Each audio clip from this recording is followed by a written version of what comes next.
পান নাই? ও বাপ, কি রে হাতে কি সমস্যা? আজ সমস্যা আজ কোন দাদা মারা গিয়ে রাত 3টা বাজে 3:30 বাজে মারি আরে কে নিয়ে গেছে? ওই সার্কেল সাইডটা অটো রিকশা কি বলা বানাই আরে অটো রিকশা? অটো রিকশা করে আরে অটো রিকশা করে 4 জন এসে নিয়ে গেছে? এসে মারি আরে হাত ভাঙি দিছে আবার হাত ভাঙি দিয়ে? আর থানার গেটটা তো এবার ভালো আছে পাড়া গেটটা তো ভাঙি দিয়ে হাত ভাঙি দিছে। হাতে আঘাত করার পরে আপনার থেকে টাকা পয়সা সব নিয়ে গেছে? দাদা সব লইছে আরেকজন মানে আমার স্যার 3000 দিছে টাকা সব টুকটাক করে ডালও নিয়ে গেছে সবগুলো লইছে। এখন এইটা আছে না? হ্যাঁ এইটা আছে। এটা কি আরেকজন থেকে নিছেন? আরেকজন দিছে মানে এখন তো পানও নাই? পানও নাই, সিগারেট নাই, নাই কিছু নাই। কিছু না, সবগুলো কেমনে কি বিক্রি করবেন? এক পায়ে আনি এক পায়ে বেশি বেচা কিনা করি। হ্যাঁ এক পায়ে থেকে আনি এক পায়ে বেচা কিনা করি। আপনার বাড়ি কোথায়? আমার ভাই আনোয়ারা। আনোয়ারা। ও আচ্ছা, এখন কি করা যায়? আমার তো পান খাওয়াইতে পারবেন না? আমরা বানাইল পান খাওয়াইতে পারবেন না? না থাক এখন আর তো কিছু নাই, টাকাও তো কম। টাকা কম, এখন ব্যবসা করবেন না? গরম আসবে। হ্যাঁ গরম এখন 300 টাকা ঘোরা খালি যাচ্ছে, 300 টাকা বেশি এই জন্য মাল তুলমু। কত টাকা পাচ্ছেন? 300 টাকা বেশি করে মাল তুলমু, আবার মাল আনে 200 240 260 70 300 টাকা। এই 300 টাকা দিয়ে মাল আনবেন? আবার তো মাল আনবো। দুপুরে খাইছেন? দুপুরে খাইছে, আল্লাহ হাবাইছে। দুপুরে খাইছেন? কি দিয়ে খাইছেন? দুপুরে খাওয়াইছে একজন মুরগি দিয়ে। একজন খাওয়াইছে? ও আল্লাহ। এখন ডান হাত তো ভাঙ্গা, বাম হাতে খাইছেন? ও কিছু করার নাই। এখন কি করা লাগবে? কিছু আমরা যদি কিছু সাহায্য করুন আর কি করে নুন ভাত আল্লাহ খাইয়া দোয়া করতে না ব্যবসা করার জন্য? আপনি তার চুরি ডাকাতি করেন না? আল্লাহ এই হাত ভাঙ্গার পরেও কি ব্যবসা চালু রাখছেন না?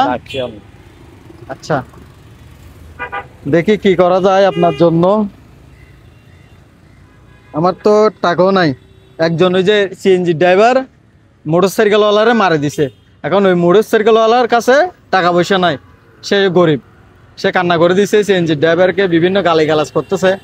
তো আমি আর আমার বন্ধু আরিফ মাঝখানে গিয়ে এটা করলাম, সমাধান করলাম, টাকাও নাই। দেখি এখন ওই ফান কত লাগবে? পান লাগবে 1 বিড়া পান দেবে 300 টাকা। পানের বিড়া কত? 350 টাকা। 350 টাকা মানে কয় পিস? 50 পিস। 80 পিস? না 80 পিস হলে পাওয়া যাবে। 50 পিস 80 পিস হলে এত মুশকিলতে 80 পিস। আচ্ছা এখানে 50 পিস লাগবে 80 350 টাকা। আচ্ছা আচ্ছা। তারপর ওই দিছি লাগবে, তারপর আচ্ছা থেকে পেনশন লাগবে। আচ্ছা এগুলো সবার লাগবে, পেনশন লাগবে। আচ্ছা এখন ফান লাগবে 300 টাকা। সুপারি লাগবে, সুপারি দরদামাটা বেগম মানিয়ে মোট 5 টাকা লাগবে। 500 টাকা লাগবে? 500 টাকা হলে হয়ে যাবে? হয়ে যাবে। এই ডালাটা দেখাও তো, ডালাটা দেখাও। ডালার মধ্যে কিছু নাই, এটা দেখাও। কিছু নাই আসলে নাই। হইছে এটা রাখেন। এটা মনে হয় লুঙ্গি। আচ্ছা আমি দিই, আমি ঠিক করে দিই। দাঁড়ান এতটুকু থাক, কষ্ট হচ্ছে না? কষ্ট হয়ে যাচ্ছে? আচ্ছা ঠিক আছে, 500 টাকা হলে হয়ে যাবে নাকি? কিছু দিয়েছি তুলবো, তুলি তেল আদা 2000 দিয়েছি। আচ্ছা আমি একটা কাজ করি, এই যে 500 টাকা ওই পান সুপারি এগুলোর জন্য, ঠিক আছে? হ্যাঁ ওই আর 500 টাকা দিচ্ছি, বাকি আর যেগুলো লাগে এগুলা ব্যবসা চালু রাখবেন, ঠিক আছে? চুরি টাকা দিন আগালো হইছে। ভিডিওটা বেশি বেশি শেয়ার করতে পারেন। শেয়ার করুন, অসুবিধা নেই। আমি চুরি দেখাই দেব আল্লাহ হাতে। কুলি দহরের কুলি হামো তাও চুরি দেখাই দেব। আমি খুশি আল্লাহ। হ্যাঁ আলহামদুলিল্লাহ আলহামদুলিল্লাহ। আমাদের এই কাজগুলো যদি ভালো লাগে তাহলে ভিডিওটা বেশি বেশি শেয়ার করবেন, ঠিক আছে? তাহলে আল্লাহ হাফেজ, আসসালামু আলাইকুম।